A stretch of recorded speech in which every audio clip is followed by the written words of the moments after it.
Проблема вступления России в ВТО уже не первый год волнует экспертное сообщество России, да и значительная часть граждан. И сейчас, когда вопрос о вступлении практически уже решен, в общем-то, тоже не поздно поговорить о последствиях этого вступления, о том, каким результатам это вступление приведет. Что мы можем сказать на сегодняшний день? Россия в результате переговоров, которые были чрезвычайно длительными, более 17 лет, получила для себя достаточно выгодные условия членства во Всемирной торговой организации. По нашим оценкам, они лучше, выгоднее, чем условия, которые в свое время получила Украина, и чем условия, которые получил Китай. Вообще же должен заметить, что каждая страна ведет переговоры в индивидуальном порядке и в индивидуальном порядке для себя получает или выторговывает, если хотите, условия будущего членства во Всемирной торговой организации. Ни одна отрасль нашей экономики не должна пострадать от присоединения ко Всемирной торговой организации. Риски могут быть на уровне отдельных предприятий, но причинами этих рисков могут быть самые разные обстоятельства, не обязательно членство России в ВТО. Но вы знаете, что наша экономика на сегодняшний день по-прежнему сырьевая, она в значительной степени продолжает зависеть от цен на углеводороды, от цен на нефть, от мировой конъюнктуры на сырьевые товары, ну и, конечно, от внутреннего экономического курса, от налоговой нагрузки и так далее, и так далее. Поэтому здесь, собственно, говорить чисто о воздействии ВТО, можно только достаточно умозрительно. Значит, и в промышленности, и в сельском хозяйстве в среднем снижение ставки импортной таможенной пошлины в течение всех переходных периодов составит в пределах 3-4%. Значит, по промышленным товарам уровень средневзвешенной импортной таможенной пошлины снижается где-то на 3% с небольшим, по сельскому хозяйству на 4% с небольшим. При этом надо понимать, что снижение отнюдь не в равной доле касается всей продукции. Мы снижаем, если говорить о промышленности, прежде всего импортные таможенные пошлины на оборудование, которого нам не хватает, на комплектующие, которых нам не хватает. Вот, например, на компьютеры, компьютерное оборудование пошлина снижается в наибольшей степени. Значит, будут существовать переходные периоды. В среднем это 2-3 года для большей части товаров, но для наиболее чувствительных это до 7 лет. К наиболее чувствительным относятся легковые автомобили, самолеты. Значит, сразу после присоединения, вот это вот важный момент, мне кажется, не все достаточно хорошо знают или понимают, сразу после присоединения 90% ставок импортных таможенных пошлин останутся неизменными. Об этом говорилось и раньше, причем раньше даже говорилось, что ни одна импортная таможенная пошлина не изменится сразу после присоединения. Почему мы сегодня говорим о 90%? Потому что был кризис, и в период кризиса мы несколько отошли от тех договоренностей, которые уже у нас были достигнуты до кризиса по уровням связывания импортной таможенной пошлины, то есть начальному уровню связывания и конечному уровню связывания. Например, поясню это на легковых автомобилях. Вот если бы мы с вами были до кризиса, тогда мы бы с полным правом могли бы сказать, что импортная таможенная пошлина сразу после присоединения останется ровно такой же, 25%. Но в период кризиса мы подняли эту пошлину, мы защитили свой рынок. Другие государства не могли так поступать, потому что они были связаны правилами ВТО. А мы подняли до 30%, на некоторые виды автомобилей даже чуть больше. Так вот, тот зазор небольшой, то, что вот в период кризиса мы добавили к уже обговоренным уровням связывания импортной таможенной пошлины, вот это сразу исчезнет. Поэтому не надо полагать, что вот там происходит резкое изменение импортного тарифа. Нет, оно происходит резкое только там, где мы немножко добавили вот в период кризиса. В остальном же большая часть импортных таможенных пошлин в момент присоединения останется неизменной, и будут они снижаться только с течением переходных периодов, как я уже сказал. Значит, на базовые продукты сельского хозяйства, коллега еще, наверное, об этом скажет, у нас импортная таможенная пошлина и с течением переходных периодов не изменится, а на отдельные товары мы имеем возможность даже поднять эту пошлину. Кроме того, в сельском хозяйстве, мы считаем это важным достижением, нам удалось поднять, по крайней мере, на ближайшие 2 года, максимально возможный уровень прямой поддержки со стороны сельского хозяйства фермерству, так называемые искажающие субсидии, до уровня почти в 2 раза выше, чем это сейчас существует. Сейчас это 4,4 миллиарда долларов в год.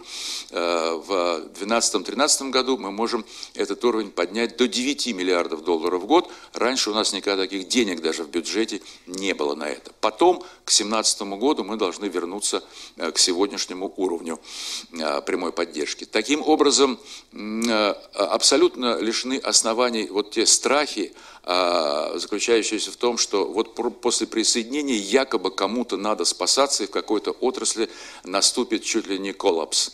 Такого быть не может. Слава Богу, условия присоединения – это математически выраженные данные, и исходя из них абсолютно четко видно, что условия присоединения, они не ведут к каким-то катастрофическим изменениям. Наоборот, они открывают возможности для российских экспортеров, новые возможности за рубежом. Они постепенно усиливают конкуренцию на внутреннем рынке, что нам абсолютно необходимо, потому что без конкуренции, без здоровой конкуренции невозможно развивать экономику.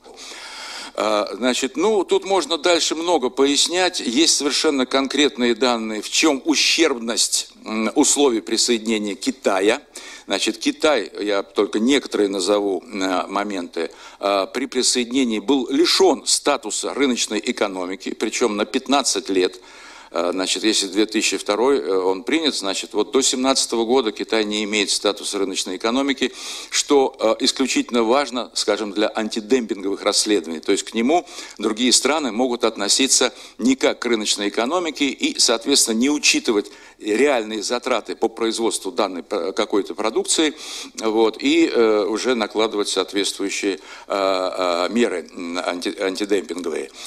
Кроме того, Китаю навязали целый ряд ограничений по вывозу продукции, вот, тоже на 15 лет.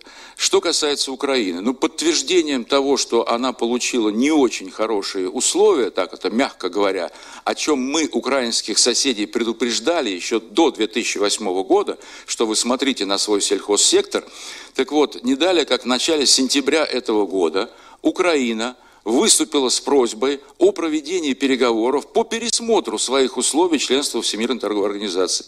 Чем это вызвано? Это, естественно, вызвано абсолютно, так сказать, явным недовольством определенных секторов, особенно сельскохозяйственного сектора, где они, значит, приняли пошлины довольно-таки низкие там, вот, на спирт, на сахар, на целый ряд продуктов сельского хозяйства. Вот. И теперь они просят пересмотра. Это вообще процедура чрезвычайно сложная. Я не помню, чтобы кому-то удавалось ее реализовать.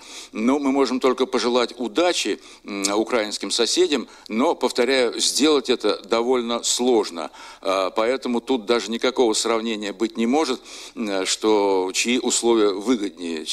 Разумеется, наши, конечно же. Ну, приходится только еще раз повторить, что у нас, я, правда, цифры называл, но как-то они, может быть, не очень прозвучали, что у нас ставка для промышленных товаров снижается в течение переходных периодов всего на 3 процентных пункта, что в течение вот этого периода переходного может быть неоднократно перекрыто колебаниями курса рубля. Вот настолько это незначительное снижение, то есть речь вообще не идет о каком-то открытии рынка. Колебание курса рубля перекрывает все это дело. Вот. А по сельскому хозяйству мы хоть и снижаем средневзвешенную ставку на, там, скажем, 4 процентных пункта, но это не касается базовых продуктов, которые выращиваются и потребляются здесь.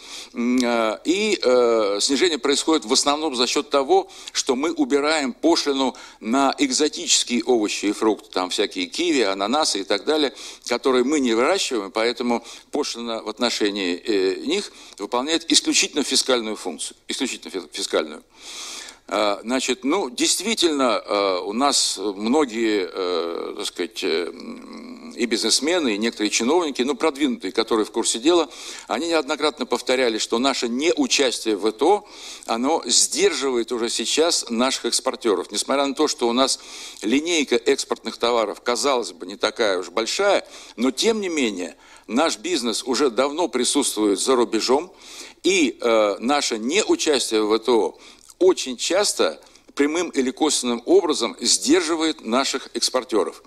Значит, мы можем осваивать в будущем, останусь в сфере сельского хозяйства, новые рынки зерна. Мы сейчас в тройку вошли, значит, мы в тройке мировых экспортеров зерна.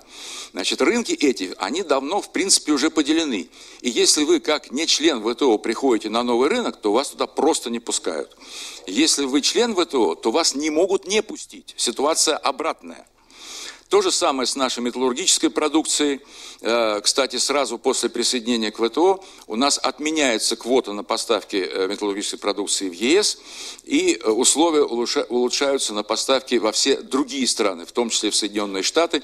Я напомню, что вот несколько лет назад США, когда ввели ограничительные временные меры по своему металлургическому рынку, то все смогли пожаловаться. Единственное, мы, являющиеся тоже активными поставщиками на американский рынок, пожаловаться не смогли. А пожаловались китайцы, и индусы, европейцы, потому что они члены ВТО. Вот. Значит, мы обретаем право пользоваться вот этим вот важнейшим механизмом разрешения споров. И то, что, я повторяю, с самого начала мы этим воспользуемся, мы инициируем пересмотр ряда антидемпинговых процедур, став членом ВТО, это факт. И вот эта вот сумма потерь в $2,5 миллиарда в год, прямых потерь, она, безусловно, постепенно будет снижаться. Алексей Павлович, а в чем тогда, с вашей точки зрения, вернее, почему проявляется такое неприятие со стороны некоторых промышленников идеи вступления в ВТО? Это только непониманием объясняется? Вы знаете, здесь есть комплекс причин, они настолько интересны, что мне приходилось даже писать отдельные статьи по поводу того, вот почему у нас такое неприятие. Ну, я назову несколько причин. Одна из них связана с главной проблемой нашей экономики. Какая главная проблема нашей экономики? Ну, разумеется, коррупция. Выгодно коррупции членства в ВТО? Нет, не выгодно. И если говорить о том, что есть у нас кто-то против ВТО или нет, это, естественно, коррупция. Но здесь же ведь не назовешь конкретное предприятие или конкретного бизнесмена, понимаете? Но в целом, как явление, коррупция в российской экономике, естественно, это явление, оно препятствует движению в сторону ВТО. В чем это проявляется? Это проявляется через действия лоббистов, которые, так сказать, вхожи, скажем, в высокие кабинеты министерские. Это проявляется в ежедневной, так сказать, практике взаимоотношений государства и бизнеса. Это вот одна из важных очень причин. Потому что ВТО – это игра по правилам. И членство в ВТО в какой-то мере поможет нам и одолеть нашу любимую коррупцию. Потому что у самих у нас внутри сил явно не хватает. Конечно, ВТО полностью не победит, но все-таки каким-то образом преодолевать это со временем поможет. Другая причина, по которой бизнес проявляет такое непонимание, да, это неинформированность. Неинформированность, и вот мы на опыте наших нескольких сот конференций, которые мы провели с 2001 года по 2008 по всем субъектам Российской Федерации, наш опыт показывает, что после того, как людям расскажешь, о чем идет речь на самом деле, они в ходе, так сказать, анонимного анкетирования все поголовно на 60-70% высказываются за членство России в ВТО. В то же время, когда проводились аналогичные анкетирования без информирования, то результат получался обратный, 90% против. Потому что предлагалось фактически в этих анкетах бизнесу? Вы за открытие рынков или вы против открытия рынков? Ну, конечно, все говорили, что мы против открытия рынков. Но на самом-то деле этого открытия не происходит. Это самый устойчивый миф в рамках темы по присоединению к ВТО. И я вас уверяю, и после сегодняшней конференции, и через полгода, когда мы станем уже членами ВТО, этот миф будет продолжать жить, потому что у него глубочайшие корни. Миф, согласно которому после присоединения к ВТО надо будет спасаться, потому что рынки откроются. Но мы увидим просто на практике, что они моментально не откроются, и спасаться никому не надо будет. Просто мы начнем играть по правилам.